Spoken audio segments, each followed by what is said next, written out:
साथियों नमस्कार। एक इम्पॉर्टेंट बात मैं आप सबके साथ डिस्कस करना चाहता हूं कि क्वेश्चन को लेकर एक इम्पॉर्टेंट जजमेंट दिया है ऑनरेबल सुप्रीम कोर्ट ने। एक ऐसा फैसला जो आपका दिमाग खोल कर रख देगा, भले ही आप जाना चाह रहे हो फॉल्स डाउरी केस में क्वेश्चन को लेकर, ईडी मामलों में या भले ही प्रिवेंशन ऑफ करप्शन एक्ट के मामलों में, बट ये गाइडलाइंस अगर फॉलो कर ली, समझ लिया आज का वीडियो, तो ईजी रहेगा आपके लिए वर्कआउट करना। देखो बेसिकली आपका राइट टू लाइफ और लिबर्टी जो है इंपॉर्टेंट है। जब कभी भी अफेक्ट होगा तो आपको ही जगना पड़ेगा। अब आप सोचो कि वकील साहब आ जाएंगे और मेरी हेल्प कर देंगे, इस होश में मत रहना। आप वकील बड़े से बड़ा कर लो, महंगे से महंगा कर लो, बट जब तक खुद अलर्ट नहीं होंगे आप केस को नहीं जीत पाओगे। कोई वकील आपका भला नहीं कर सकता जब तक आप अपना भला करने के लिए स्वयं तैयार नहीं हो। अगर आप तैयार हो, वकील आपका तगड़ा है, बात समझा सकता है, कन्विंसिंग पावर है, तो वहाँ पर चांसेस जीतने के बढ़ सकते हैं। साथियों एक बात मैं स्पष्ट करना चाहता हूँ कि एक रिसेंट फैसला है सुप्रीम कोर्ट का शैलेश भाई बनाम स्टेट ऑफ गुजरात का। ये फैसला है 28/8/2024 का, जिसमें 498 आईपीसी को क्वेश्चन को लेकर कुछ बिंदु जो है निर्धारित किए गए। पर बिंदु को डिटरमिन करते हुए कोर्ट ने ऐसी सी बातें इसमें लिख दी कि अब लगता है कि अगर हम क्वेश्चन में जा रहे हैं तो अगर ये प्रिंसिपल्स फॉलो कर लिए तो वहाँ हमें कोई दिक्कत नहीं आनी है। मित्रान एक बात मैं आपको स्पष्ट करना चाहता हूँ कि इस केस में कंसर्न जो एप्लीकांट है ये हस्बैंड है और उसके रिलेटिव है। इन पर मामला दर्ज हुआ 498 है 406 आईपीसी का।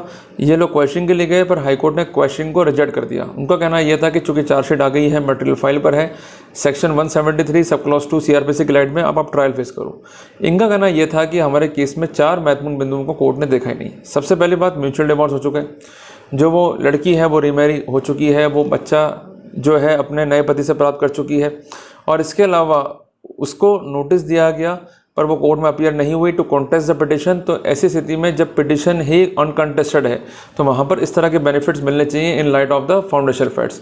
साथियों ये आर्ग्यूमेंट हर केस में अलग अलग हो सकते हैं, बट यहाँ पर डिफेंस ने क्या हिट किया कि ऐसे फैक्ट्स जो कि अनकॉन्ट्रोवर्टेड हैं, ऐसे फैक्ट्स पर कोई भी कंट्रोवर्सी नहीं कर सकता। वो फैक्ट्स क्या थे कि म्यूचुअल डिवोर्स हो गया, उसने रीमैरिज कर लिया है, उसके बच्चा हो गया है दूसरे पति से, और उसको नोटिस दिया गया पर वो नहीं आ रही है। तो कुल मिला के जब वो फ्री हो चुकी है, डिवोर्स हमारा हो चुका है, तो प्रोसीडिंग कंटिन्यू करना प्रोसीडिंग्स का अब्यूज़ है।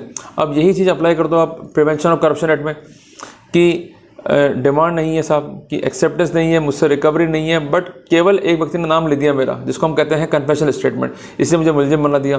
तो मेरा कहना है कि कन्फेशनल स्टेटमेंट से कोई व्यक्ति मुलजिम बनेगा तो वो क्या है, abuse of process, because confessional statement are not the evidences under the Bharatiya Sakshya अधिनियम और इंडियन एविडेंस एक्ट। तो ऐसी स्थिति में इन एविडेंसेस पर रिलाई करके अगर किसी व्यक्ति को आरोपी बनाया जाएगा तो ऐसा कन्फेशनल स्टेटमेंट अपने आप में ही गैर कानूनी होगा। क्लियर हो गया आपको। साथियों इस केस में इसके अलावा तर्क ये भी था कि एलिगेशंस जो है वेग हैं, जर्नल हैं, तो एफआईआर चार्जशीट प्रोसीडिंग्स का अब्यूज़ है। तो कोर्ट ने इस केस में 3 जजमेंट्स पे जो है रिलाई किया। रुचि मालू बनाम संजीव मालू, आनंद कुमार बनाम स्टेट ऑफ एनसीटी और अभिषेक बनाम स्टेट ऑफ एमपी। और इसमें यही स्पष्ट किया गया था कि अगर प्रोसीडिंग अब्यूज़ ऑफ प्रोसेस है, कोई प्रथम दृष्टया मामला बन नहीं रहा है, तो वहाँ पर प्रोसीडिंग जो है क्वेश्चन कर देनी चाहिए। अब ये प्रथम दृष्टया मामला होता है क्या, व्हाट इज़ अ प्रीमा फेशिये केस, इसको लेकर बहुत कन्फ्यूजन जो है जनता में। अभी एक रिसेंट व्यू आया था SC/ST कानून को लेकर ऑनरेबल सुप्रीम कोर्ट का। सुप्रीम कोर्ट ने कहा था कि अगर प्रीमा फेशिये केस नहीं है तो वहाँ पर कंसर्न अक्यूज जो है एंटीसिपेटरी बेल प्राप्त कर सकता है। धारा 18(18)(a) का बार एप्लीकेबल नहीं होगा। गॉट द पॉइंट ना। तो मैं आपको स्पष्ट करना चाहता हूँ कि प्रीमा फेशिये केस में कोर्ट ने टिप्पणी की है कि रीजनेबल कंप्लेंट नहीं है, तो इस स्थिति में प्रीमा फेशिये केस नहीं बनेगा। अब वापस से समस्या वो आ रही है कि what is a reasonable complaint. तो कंप्लेंट क्या है, जिसके लिए हमको पढ़ना पड़ेगा section 2 sub clause D CrPC का। तो कंप्लेंट मीन्स ऐसे फैक्ट्स जिसमें एलिगेशन है और एलिगेशन सपोर्टेड है बाय सम फैक्ट्स और बाय सम एविडेंसेस। तो ऐसी कंप्लेंट्स अगर हैं तो उसको हम कहेंगे रीजनेबल कंप्लेंट। अब कोई ऐसी कंप्लेंट आप लिया है जिसका कोई हाथ पैर ही नहीं है, कोई सिर पैर ही नहीं है, जो भी मर्जी लिख दिया और फिर कंप्लेंट भी बहुत देरी से है, These complaints are called suspected complaints, they are not reasonable complaints। तो इसी सिनेरियो में एक जजमेंट और भी है स्टेट ऑफ हरियाणा बनाम भजन लाल का, जिसको कोर्टें यूजुअली लड़ाई करती है। ये फैसला है 1992 का, जिसमें ये स्पष्ट है कि अगर कंप्लेंट जो है स्पेसिफिक नहीं है, एलिगेशंस जो है अनरीजनेबल है, तो वहाँ फ़ायदा मिलना चाहिए कंसर्न अक्यूज को। इसमें एक प्रिंसिपल ये भी लेट डाउन हुआ कि अगर एफआईआर के बाद चार्जशीट भी आ गया तब भी कोर्ट जो है क्वेश्चन के लिए अप्लाई कर सकता है और क्वेश्चन की पावर एक्सरसाइज करते हुए प्रोसीडिंग को जो है क्वेश्चन कर सकता है।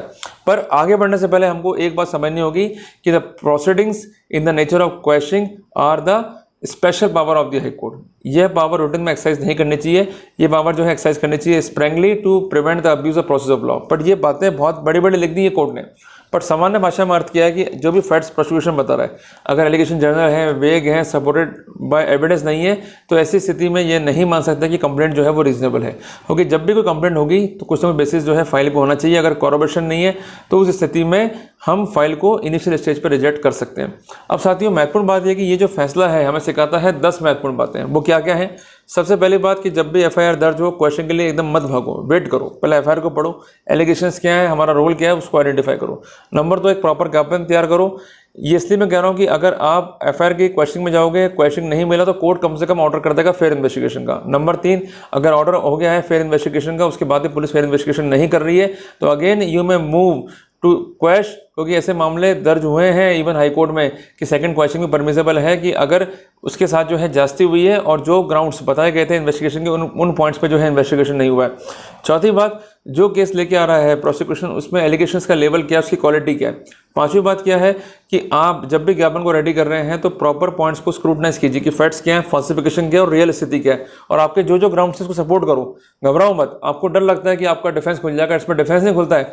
अगर उनमें इतनी बुद्धि होगी तो उसमें जांच कर लेंगे। अगर वो जांच नहीं कर रहे हैं, उसको अवॉइड कर रहे हैं और ये कह रहे हैं कि भाई ये एविडेंस जो है जाके दिखाना कोर्ट के अंदर, तो वहां पर आपको फायदा मिल जाएगा। और कई बार मैंने ऐसे केस देखे हैं कि जहां आईओ कहता है व्यक्ति को कि भाई ये सुप्रीम कोर्ट वगैरह हम नहीं मानते, ये तुम्हारे फैक्ट्स हम नहीं मानते, जाके दिखाता ना कोर्ट को। अगर आपने उनकी रिकॉर्डिंग कर ली है तो आप उनके विरुद्ध सीसीए रूल्स में कार्रवाई कर सकते हो। Even you could institute proceeding against them under the BNS. Clear है आपको? तो इसलिए कार्रवाई करनी पड़ेगी, कार्रवाई नहीं करोगे तो काम नहीं चलेगा। छठी इंपॉर्टेंट बात है कि जो भी आपकी एविडेंसेस हैं उनको प्रॉपर्ली इंटैक्ट करके रखो। मैं खासकर जोर दे रहा हूँ इलेक्ट्रॉनिक एविडेंस पे, तो वहाँ पर आपको सेक्शन 63 BSA की जो है कंप्लाइंस करनी होगी। सातवीं इंपॉर्टेंट बात, जब भी क्वेश्चन की पिटीशन दाखिल कर रहे हो तो उसको भी जो है ढंग से बनाओ। आठवीं बात, पॉइंट्स को जो है शॉर्ट डाउन करो जब आप आर्गूमेंट कर रहे हो, जिसको हम कहते हैं सिनॉप्सिस। नवीं बात, जो कोर्ट चाहता है उसके एंगल से बहस करो। आप जो भी बहस करना चाह रहे हो करते रहोगे, अल्टीमेटली हार जाओगे। कोर्ट क्या कहता है कि भाई क्वेश्चन हम नहीं करेंगे, मटेरियल फाइल पे बोलो साहब मत करो, पर जो हमने ज्ञापन दिया है कम से कम फेयर इन्वेस्टिगेशन तो हो जाए, इस पर ऑर्डर कर दो। तो we have to simply work out on the situations as per description of the court. तो मेरा कहना ये कि अगर घी सीधी मुंह से नहीं निकलता है तो उंगली आप टेढ़ी भी कर सकते हो, पर ये डिपेंड है आप पे भाई उंगली टेढ़ी कैसे करनी है। और 10वां इंपॉर्टेंट पॉइंट, जब भी आर्गूमेंट कर रहे हैं तो उस समय कन्फ्यूजन क्रिएट नहीं होना चाहिए। आपके सामने आपके फैक्ट्स होने चाहिए। अगर फैक्ट्स सामने आपके हैं तो you could easily put up your case before the court of law. क्योंकि देखो सामान्यतः कई गलतियां इंसान से होती हैं, बट अगर उसमें इंप्रूवाइज किया जाएगा तो definitely we could have an optimum result from the court of law. So there is no need to worry, just work out and definitely you will win. So मित्रों, जल्दी मिलते हैं एक नए टॉपिक के साथ। टिल देन, जय हिंद, जय भारत।